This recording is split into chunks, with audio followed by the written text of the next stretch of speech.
はい、皆さんこんにちは。ここ最近なんかちょっと怪しい事件多くないですか？紅小路の事件や水原一平さんの賭博問題、ドバイの大洪水、ワクチンの集団訴訟、なんか全部に裏がありそうで届きそうで届かない感じ。ドバイの大洪水、皆さんこちら12時間でなんとね1年分の雨が降ったそうです。意味わからないよね。完全世紀末なんですけど、噂されてるのはクラウドシーリングっていう人工的に雨を降らす技術をやったんじゃないかということ。確かにドバイはね水不足を抱えているので、飛行機から雲に粒子を放出する技術で頻繁的にね行ってはいたんですね。それが原因で話題になったんですけど、専門家は否定しています。洪水前は行っていないと。ただクラウドシーリングを行ったと思われる飛行機がね前日空を飛んでいたのが確認されているので、隠蔽しているのか。昔はさ、この人工的に雨を降らす気候を操るなんてことは無理って言われてたのにもかかわらず、都市伝説的にはねあんじゃないのって言われて、まさかねこんなにもね普通に行われていると。北京オリンピックもそうだったですもんね。ワクチンの集団訴訟もそうだけど、陰謀論都市伝説言われていたことがメジャーニュースになってて、これねみんな10年前だとこんなことなかなかなかったじゃないですか。やっぱちょっと時代の転換期なんですかねこれ。他の2つのニュースはちょっと厄介そうなので触れないでおきます。こういった香ばしいニュースが飛び交っているせいか、みんなの意見意識がどんどん分断されていってます。ここでね未来を作るためにもね、皆さんで一致団結しましょうよ。で最近ねいろいろこの日本人がすごい、日本がすごいって都市伝説業界で言われてるじゃないですか。もう正直ねはいわかりましたって感じではあるんですよ僕自身。ただ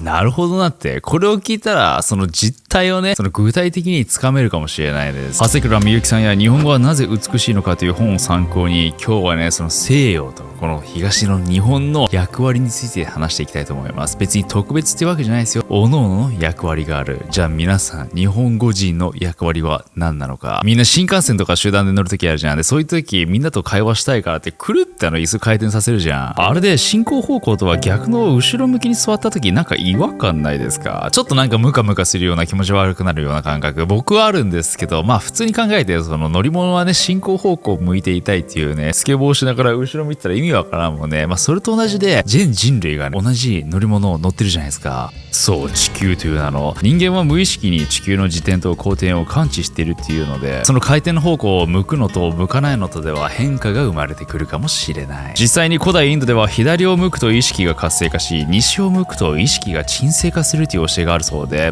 これがね割と理にかなってて、大都市は西に広がるっていう法則があるんですね。その理由は都市の西に住む人たちは毎朝通勤のため東に移動し、太陽を浴びて意識を活性化させ、夕方になると夕日とともに西に向かって意識を鎮静化させる。この人間のねリズムと連動してるんですよね、この自然の摂理が。風水とかがおそらくそれに値しますよね。なので人の意識は東からの情報を素直に受け入れる性質があるんですけど、なんならねちょっと憧れて東の情報を取り入れちゃう的な。確かに東京の中でだけで見てみると、東京を中心として西の方にね、世田谷区とか田園調布とか、高級エリアがね広がっていることになるんですかね。そう考えると日本って極東に位置してるじゃないですか。これって深い意味あるんじゃないのって勘ぐっちゃうでしょ。奇跡的に日本という国はその東に憧れる情報源となる存在を持たなかったことになります。島国だから西からの圧力にも耐えつつ今まで生きてきた。ただ飛行機の登場でその関係も崩れていったんです。日本の東にはなんと超大国アメリカが近しい存在になって、彼らの文化を憧れるようになった。こちらの動画でも語りましたよね。確かに彼らの文化を取り入れるようになってね、生活もどんどん西洋化していった。しかし日本にはまだね日本語が残っています。ここがキーポイントかもしれない。今日はこの日本語とね西洋英語でありアラビア語であり、そういった関係性を語っていきたいと思います。話を変えて、人間と動物の違いってみんな考えたことはありません？それについていろいろな説はあるけど、一つはさ、言葉をね巧みに操れるか操れないか、これが結構大切だっていう話があって、なぜかというと言葉があることによって意識という認識空間が形成されて、ある意味人間と自然界の間に仮想空間が形成されるんですね。この仮想空間に映し出された世界を皆さんは今見ているんです。アワビ想像したでしょ？美味しい海の幸と、もう一つちょっといかがわしいブラックホールを。前に熱海に行った時によくさ観光地とかでさ売店されてアワビとかエビの口出しのやつあるじゃないですか。あれ食っててね、タクシーに乗ってタクシーの運転手にアワビ食いましたみたいなこと言われて、アワビ食いましたあそこです。あれはアワビじゃないよって言われてじゃあ何なんですかあれ。ではこちらの言葉は、ノーバン始球式、オフェロ女子。みんないろいろエロいことを想像しちゃったでしょ。でもこれね、エロくもなんでもないですよ。これがね、言葉による仮想空間です。みんなのここは仮想空間がこのように広がっているんですね。なので、その言葉の質が変わってくると、みんなの見えてくる仮想空間も変わってくるんです。そう。例えばこれ別にね、エロい言葉知らなかったらさ、フェラーとか、フェラーって言葉知らなかったら、別にこのエロい言葉を連想させないじゃないですか。このように、全然みんな見えてる世界が言葉の質によって変わってくるんですよ。例えば分かりやすいので言うと、虹の色が世界各国違う。日本は7色ですけど、アメリカはね、6色。ドイツは5色。バイガ族2色。果たしてそれは虹なのか。彼らは明るい色を赤、暗い色を黒と、その色を表す言語が存在しているかしていないかで変わってくる。白を200種類してる人もいますもんね。このように各々がね、自分の仮想空間を持っている意識というこの空間のね、言語がね、仮想空間を形成するのは分かったけど、じゃあそもそも言葉、言語ってどうやって生まれたのか。川の流れる音をサーサーと言ったり、雨の音をポツポツと表現しますよね。これ何をしているのかというと、自然界の様々な事象の働きを人間は身体の機能を使って真似をしているんです。そう、これが言語の始まり。周波数の動画をね、見た人ならピンとくるかもしれないけど、物事には固有の振動数というものがありまして、その振動数を僕たちは声帯のひだを使って口腔内の舌と唇と歯を使って自然界の音を模倣するんです。その音をね、真似てできた言葉がこの世で最も美しい言葉だと言った人物がいました。そう、ソクラテス。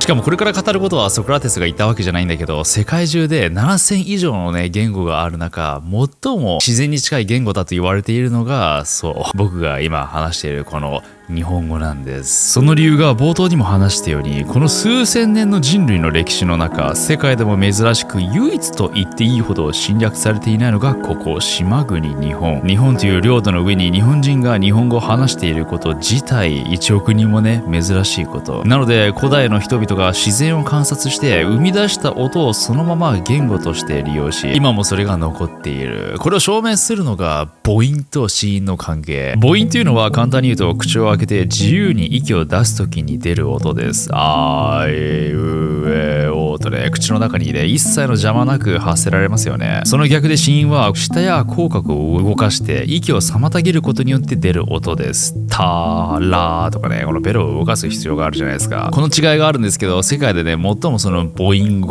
を主体と言われているのが日本語、ポリネシア語、ハワイ語などが当たるそうなんです。しかも1億人以上が話しているのは日本語だけ。これ世界的に見るとほとんどの言語が子音語になるそうなんですね。子音を主体とする。何が大きく違うのかというと、母音という言葉は潜在的に自然を具現化した言葉であるから一つにつながろうとする性質があるというんです。逆に子音は口を動かして言語を発するために境界線を作るわけじゃないですか。口を動かして。なので区別する性質があるというんです。例えば I love you、私はあなたが好きですというように主語を中心に自分と他者という境界線を明確化する必要がある。日本語だったら私はあなたが好きですよなんて確かに言わないですもんね。もう一言で愛してるよ落とせちゃいますもんね。無理です。これはどちらがいいというわけではなくて、シンプルに各々の持ってる性質です。なのでこの法則で世界を見てみるとこれが面白くてね、今現在英語は世界標準語になってますけど、英語という言語はまさに新語です。そして資本主義社会を構成しているのはビジネスですよね。このビジネスは仕分けをする作業が大切になってきます。自分と他者を分ける必要がある。なのでこの英語という言語は今のこの資本主義ビジネス社会ではね、すごいね有利っていうか便利な言葉ではあるんですよ。例えば英語でビジネスメールをね打ったことがある人ならわかると思うんだけど、日本語みたいにお世話になっておりますみたいな長ったらしいね文章が必要なくストレートに要件を伝えることができる。ある意味ちょっと尖ってる感じ。例えば僕とかサッカーが好きなんですけど、サッカーももしかしてこれが当てはまるんじゃないかなと思って、例えばね英語でねストレートにすることによって自分の判断力が鋭くなるんですよ。区別することができるからすぐにパスできるし、すぐになんか次のプレーへと展開できる。日本語の脳だったらどうしよう、あいつもこいつもあいつもみたいな感じでさその判断が遅くなっちゃうみたいな、もしかしてそこも関係してるのかもしれない。なんでねこういった仕組みになったのかというと、脳の構造的に西洋のねその子音をベースとしている言語の人たちは子音を左脳で聞き母音を右脳で聞きく習慣があるそうなんです。言語を仕分ける機能はねこの右脳にあるそうなので、腹から母音で上がってきた音を右脳で処理し、少し時間が経って左脳へと移動し言語化する。ではこの日本語を喋る人たちの脳はどうなっているのかというと、日本語のような母音語族の脳内の人々は腹から上がってきた母音も子音も一緒に左脳に行くので、自分と他者を区別する機能をあまり使わないんです。となると主語がなくなる。自分と他人の境界線が曖昧になる。なので自然と一つにつながろうとする働きがあるというんです。確かに日本って襖文化って言うじゃないですか。襖ってさ、壁なんだけど壁じゃないみたいな音も聞こえるしさ、ポンって開けたら穴開くしさ、その曖昧な感じ、他者と自分の境界線が、なんでこういった違いが生まれたのか。日本語族の生き方は、縄文などのね時代から空間を中心に考えていたそうなんです。逆に西洋では人が中心にいる。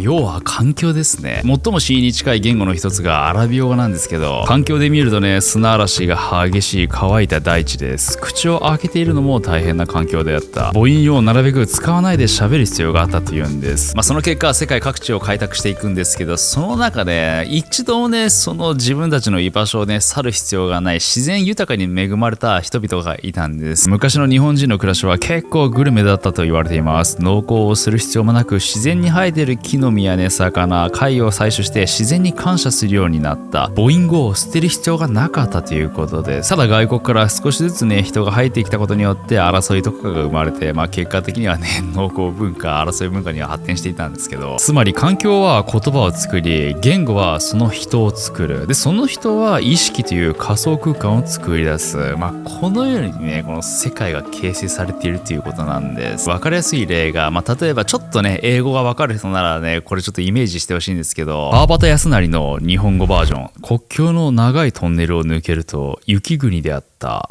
イメージなんとなくできますよね。そのトンネルを抜けてねパーッ雪国だったような景色では、英語だとどうなのか。 The train came out of the long tunnel into the snow country。 どうでしょう皆さん、なんかイメージ想像の違いありました？僕はね正直言ってこれびっくりして確かにと思ったんだけど、日本語の時は電車の中に乗っていて、その暗いトンネルを抜けたら雪景色が広がっていたのを想像したのに対して、英語ではねその様子を紙視点でねその上空とかから客観的に見ている感じがしたんですけど、皆さんいかがでしたでしょうか？この空間に溶け込む日本語に対して英語は客観的になる。おそらくね縄文時代自然に神が宿っていると考えていた日本人は自然の中に溶け込んで生きていた。まさに虫の視点で物事を見ていた。しかし西洋の方では自然と自分を切り離して神視点で物事を見る必要があった。これは先ほども言ったように食べる食料などの資源が限られていた。そうすると彼らはね争う必要があったと。自分の縄張りを守って、争うっていうことは自分と他者を切り離す行為でもありますよね。侵略されかけた歴史は確かにあったのかもしれないですけど、これまたね不思議で、日本って風呂敷文化だと言われているんです。風呂敷って全てを包み込むじゃないですか。そうやってきたものをね全て受け入れちゃうんです。ただそれ受け入れたものをねこの風呂敷のように包んで自分たちのやり方風習に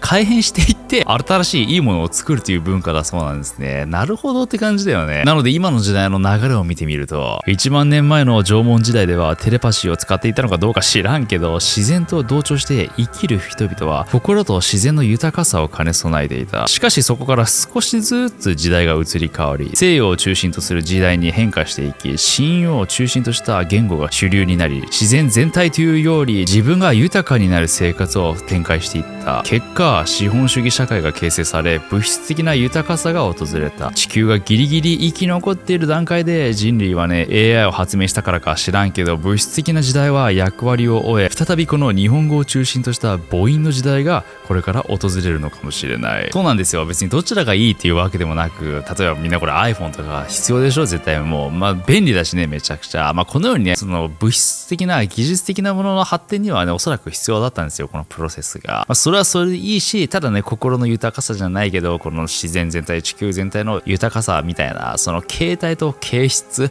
その両方をね育む必要があるから、今また時代の転換期にいるんじゃないか。じゃあこれを見ているみんな、日本語人のね役割は何なのかというと、日本語人は言葉を心を込めて発するだけでこの世界を作っている認識を持つことが大切だと。またその言葉で世界を作っているという責任感を持つ必要がある。この日本語という言語は自然を具現化したような言葉です。発することによってその固有振動数を呼び起こすことによって世界を作っている。そう考えると日本語人が団結していい世界を願ったらね、いい言葉が自然と発せれるようになり、和を尊ぶ世界が訪れるかもしれない。今の話を聞いてまた冒頭に戻ります。なぜ人間はね、この言葉を喋れるようになったのか。人類は進化の過程で直立二足歩行を取得しましたよね。地球上この姿勢を維持できるような動物は人類以外いません。この直立に立つことができたことで生態が形成され、言葉を発することができるようになり、仮想空間を構築することができた。そう、人類はこの三次元世界で立つことができたんです。この次元の話になるとね、また長くなるので、また後ほどしたいと思います。それでは皆さんご視聴ありがとうございました。